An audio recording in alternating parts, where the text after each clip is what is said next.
दादाजी बतलाइए बना कौन है?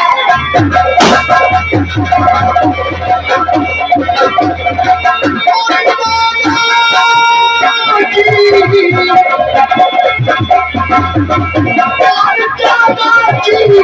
बतलाइए बना कौन है? ध्यान से सुनिए कर दिया भाई मेरा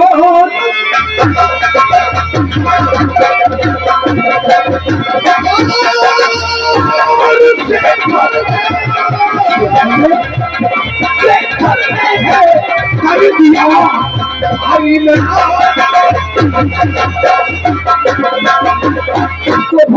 शेखा क्या है? शेखा ने विदेश से तो बड़ी में अपना जन्म कमाना रहा था, तो आज शेखा ने पकड़ कर दोनों गाड़ियों का चालान कर दिया। नहीं दादा, ये सारा शेखर हाथ धोकर नहीं नहा धोकर पीछे पड़ चुका है। तुम हमें इजाजत दे दो, मैं सारे का किस्सा जाकर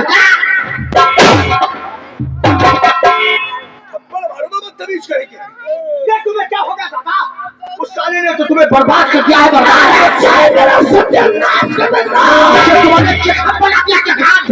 जख्मों को नासूर बना दे, लेकिन उसके बदल में खड़ो चुराने में खड़ा। आखिर इतनी जीत क्यों है दादा? भूल गया, भूल गया तूफान। अग्नि को साक्षी मानकर हमने कसम खाया है, हमने प्रण किया है, हमने प्रतिज्ञा की है। उसे अकेला नहीं मारूंगा तो उसके पूरे परिवार को एक साथ मारूंगा। मारूंगा कि पानी तो उसके पास होगा, लेकिन पानी देने वाला कोई नसीब। जो बात है तो तुम्हारा पूरा काम रहेगा दादा। अगर उसके परिवार की मौत भी आएगी तो तुम्हारे खौफों से वापस। मैं तुम्हें 24 घंटे का टाइम देता हूँ। 10वां दिन से जिला से घर तक जो अपने घंटे की खबर शेखर को बतलाता है, और ये हर मोड़ पे मुझे नीचे दिखने मत करो दादा। 24 घंटा तो बहुत दूर है। 12 घंटे के अंदर मुखबर को ढूंढ कर रास्ते में चकाकार तुम्हारे कदमों में लाकर पेश कर दूंगा।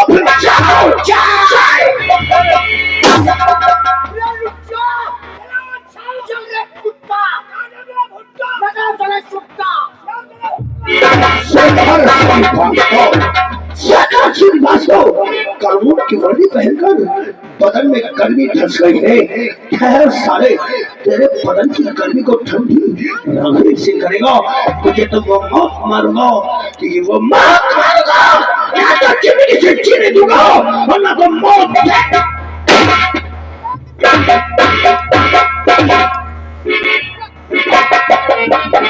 हाय क्या देखो, रात की जानी तो काली पढ़ने के लिए जानी चाहिए, और मैं रास्ते में सबसे पीछे रह गई। क्या करूं?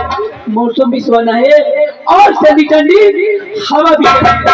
ऐसे नहीं जाऊंगी, कुछ गुनगुनाती हुई जाऊंगी।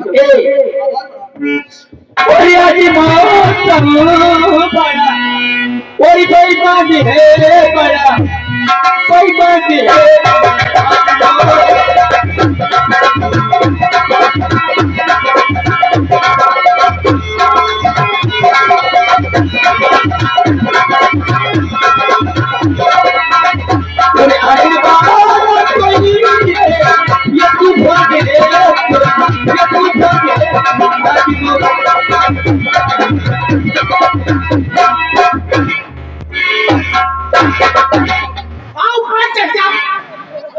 साला को ही हराम जाता उठा हटा। सारी बात छोड़ो, एक बात का हमें जवाब दो। ये साला शेखर श्रीवास्तव अपने आप को क्या समझता है? पता ही नहीं। ये पता ही नहीं क्या होता रे? पतन्ना। पतन्ना क्या है रे? पता ही नहीं। तो ऐसे बताओ, पता ही नहीं। तुम तो कहा तो पता ही नहीं, कहो कहा तो पतन्ना। साले हरामजादे हरिया। ये साला शेखर जब से आया है कस्बा थाना तिरहर के अंदर, हम दोनों भाइयों का जीना हराम कर रखा है। आते आते अपने नाम का झंडा गाड़ दिया, हमरे बाप को गिरफ्तार करके उनका चालान अदालत के लिए कर दिया, जहां पर उस धर्माधिकारी ने हमारे बाप को भरी अदालत में फांसी की सजा सुना। जिंदा हो साले, जिंदा हो। हमें सब कुछ याद है। उसने मेरे पिताजी को फांसी की सजा सुना दिया। हमने अपने बाप की मौत को जहर का घूंट बनाकर निकल लिया। ले लिया।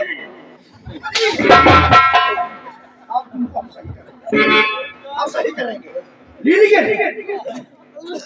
हमने अपने पिताजी की मौत को जहर का घूंट बनाकर निकल लिया, लेकिन आज साले ने ऐसा दर्द दिया है कि जिंदगी भर मेरे कलेजे में नासूर बनकर चुभता रहेगा। विदेश से हमारी दो गाड़ियां आ रही थी जिनमें लाखों ही करोड़ों का माल था। उसने दोनों गाड़ियों को पकड़कर उनका चालान कर दिया। मेरा लाखों ही करोड़ों का नुकसान होगा। हम एकदम बर्बाद हो गए, बर्बाद।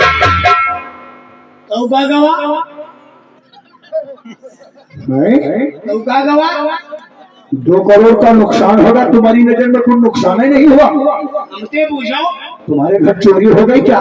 नाश हो गए। डाका पड़ गया क्या? सबका नाश हो गए। आगे लग गई क्या?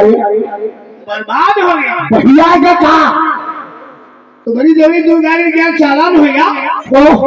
उन गाड़ियों में तुम्हारी कौन सी कीमती चीज चली गई? उमा हमारी तो निकल ही चली गई।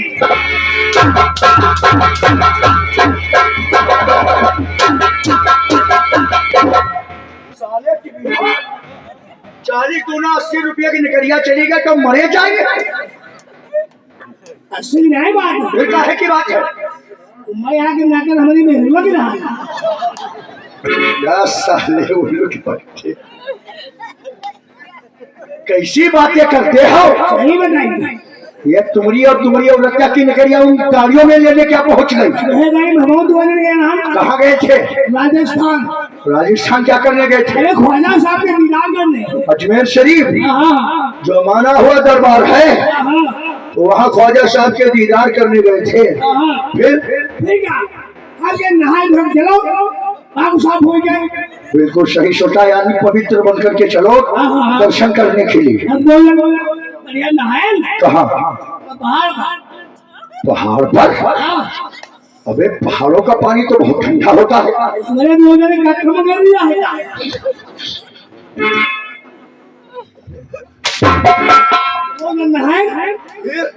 फिर सोचे अगर निकले बाहर डाले तो हो सके भूल गई। हम कहने गाड़ी में लगा रही जाए, और जब गाड़ी चली तो हवाला की सूख है और कल तुम्हारी 2 हमारी चालान हुई हमारी वजह तो निकल चली गई। मर गए। 40 से 80 रुपए निकलिया चली गई तो मर गए। और यहाँ करोड़ों का नुकसान होगा जिसकी तुम्हें परवाह नहीं है। नहीं भैया, तो उसको मालूम होना चाहिए जब से हमने अपने पिताजी की चिता को जलाया है। भूखे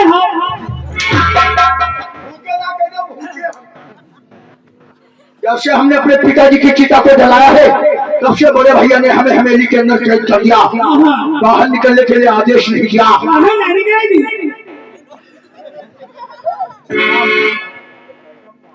बाहर निकलने के लिए आदेश नहीं दिया।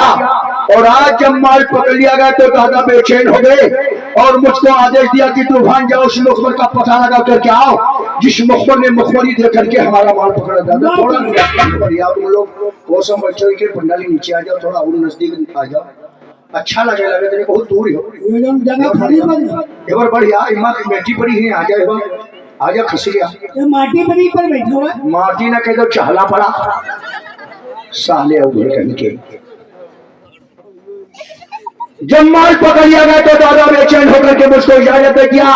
कहा जा तूफान उस मुखबर का पता लगा करके आओ जिसने मुखबरी देकर के हमारा माल पकड़ा दिया। हमको ऐसा आजाद कर दिया जैसे पिंजरे से पंछी आजाद होगा। जैसे पिंजरे से कौवा।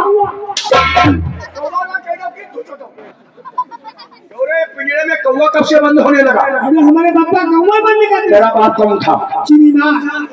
हम कौवा की बात नहीं करते चिड़ी बनाओ, हम पंछियों की बात करते हैं। पंछी नहीं जानते हो? जैसे तोता, मैना, बुलबुल, सरसरैया ना कह दो लकड़बग्घा।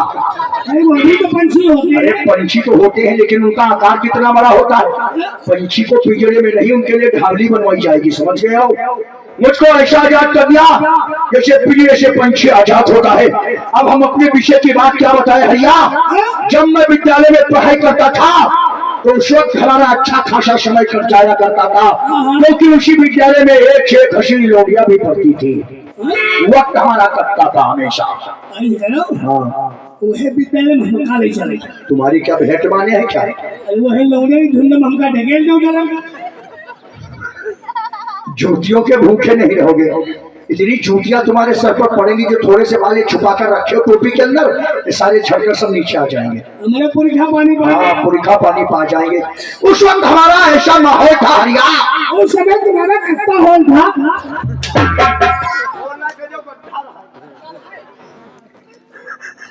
उस वक्त हमारा ऐसा माहौल था कि हमारे हाथ में पुस्तक और मेरे लबों पर एक ही गीत था।